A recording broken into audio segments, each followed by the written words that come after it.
여러분 안녕하십니까? 우수근입니다. 오늘은 이 두 권의 책, 알아선 안 될 일본의 비밀이라는 이 두 권의 책을 토대로 한 알아선 안 되는 일본의 비밀, 그 네 번째 시간을 갖도록 하겠습니다.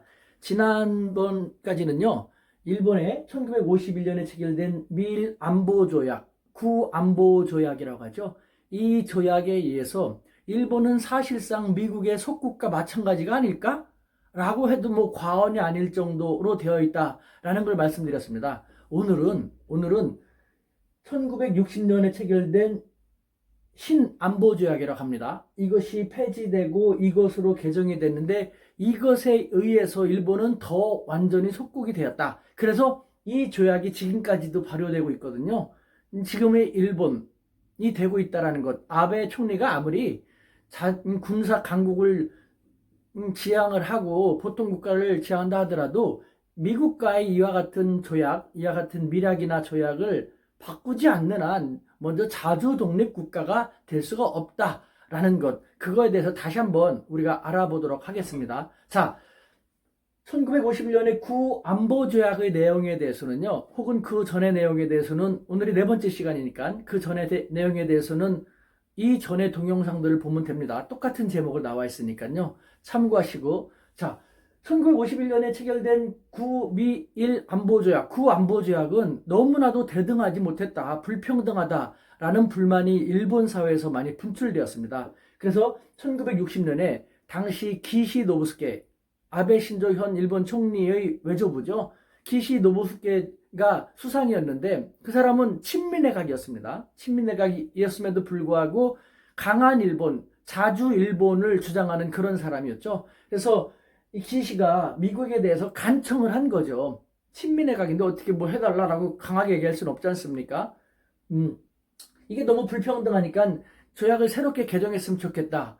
그래서 체결된 것이 1960년 1월 19일에 발효된 미일 안보조약. 이름도 정말 이 미일 안보조약 이 사이에 상호 협력만 집어넣은 겁니다. 즉 미국과 일본의 상호 협력 및 안전보장 조약. 간단하게 말하면요, 미일 상호 협력 및 안보 조약이란 것을 체결하게 된 것입니다. 그런데요, 이 상호 협력, 말만 보면 얼마나 대등하고 뭐 평등하게 여겨지지 않습니까? 이 단어 등을 집어넣기 위해서 또 일본이 얼마나 많은 것을 미국한테 양보 혹은 뺏겼겠습니까? 물론 그것은 다 밀약 등으로, 다음 시간에 이제 본격적으로 볼 텐데, 밀약에 의해서 다 뺏기게 된 것이죠.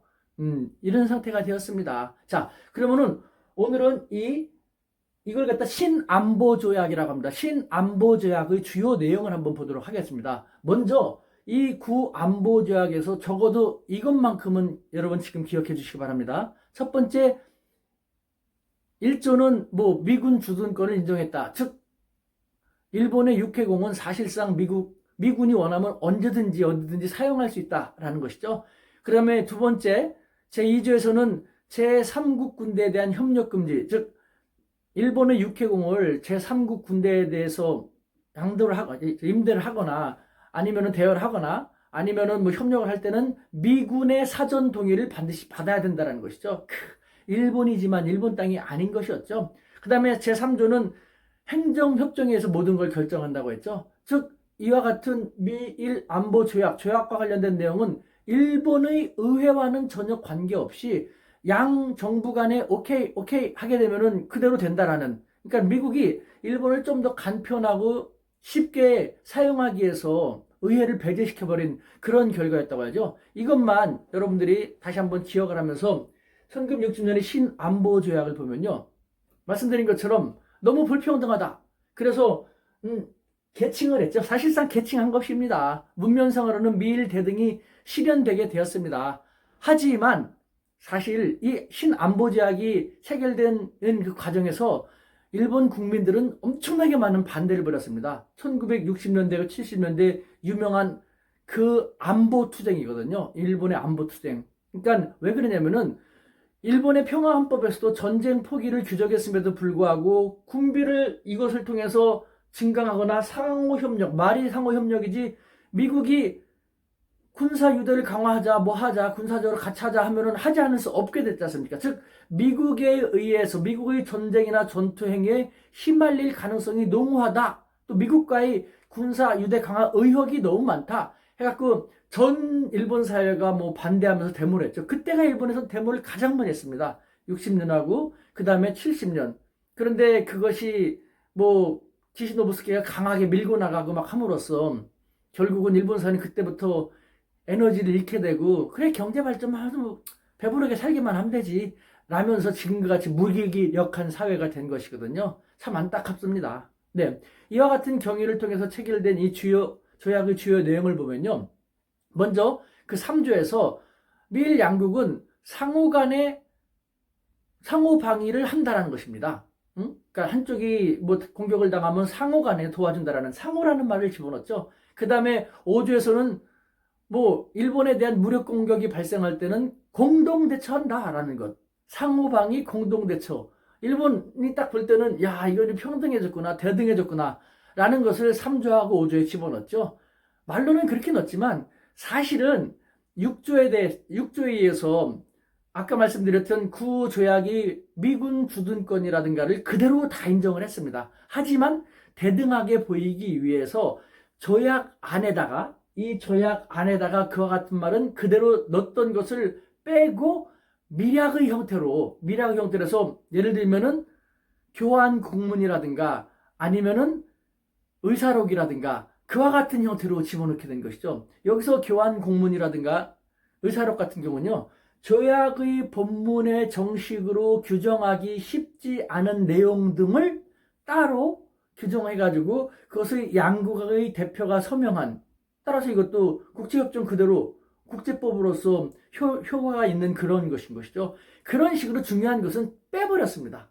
그러니까 문맥상으로는 완전히 동등하게 딱 됐고 큰 문제가 없는 것처럼 되어 있지만 사실은 미략 아니면 그와 같은, 실제로 이 조약과 이 조약 사이에 3개의 미략, 적어도 여기 이 사이에 이렇게 미략이 체결됐는데요. 미략. 이것들이 일본을 상당히 좀 안타깝게, 정화된 표현으로 안타깝게 만들고 있는 그런 것들인 것이죠. 실제로 1960년 1월 19일 날 서명됐습니다만 이 2주 전만 하더라도요 3개의 미략을 체결했습니다. 미일 양국 간에. 예를 들면 토의 기록, 토의하다, 디스커션, record of discussion, 미일 양국 간에 중요한 것을 토론한 것을 기록한 것, 토의 기록이라는 미략도 있었어요. 거기서 기지권을 일본의 육해공은 계속해서 구조약처럼 미국이 언제든지 사용할 수 있다라는 기지권도 계속 인정을 해줬고요. 그 다음에 또 한국전쟁 자유 출격 미략도 있었습니다.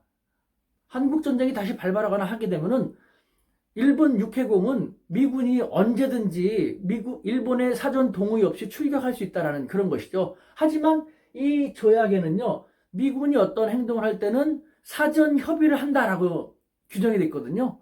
사전 협의를 한다라고 규정이 되어 있지만 금방 말씀드린 예를 들면 한국전쟁 자유 출격 미략 등에 의해서 한국전쟁이나 다른 전쟁이 발발했을 때는 사전 협의 없이 미국이 자기 몸대로 나갈 수 있다라는 그런 식으로 조약 조문을요 무력화시킨 이 미략이 적어도 3개가 있었다는 것이죠. 게다가 이게 정말 말이 안 되지 않습니까? 더군다나 일본의 평화헌법에 의하면은 일본은 군대를 보유하지 않고 군사행위에 가담할 수 없게 되어 있지 않습니까? 하지만 미략 등에 의해서 가능하게 됐지 않습니까? 그것을 또 미국은 미리 무슨 논란의 소지가 생길 것을 방지하기 위해서 참 미국 어떻게 보면은 머리를 그때까지 교묘하게 잘 썼습니다.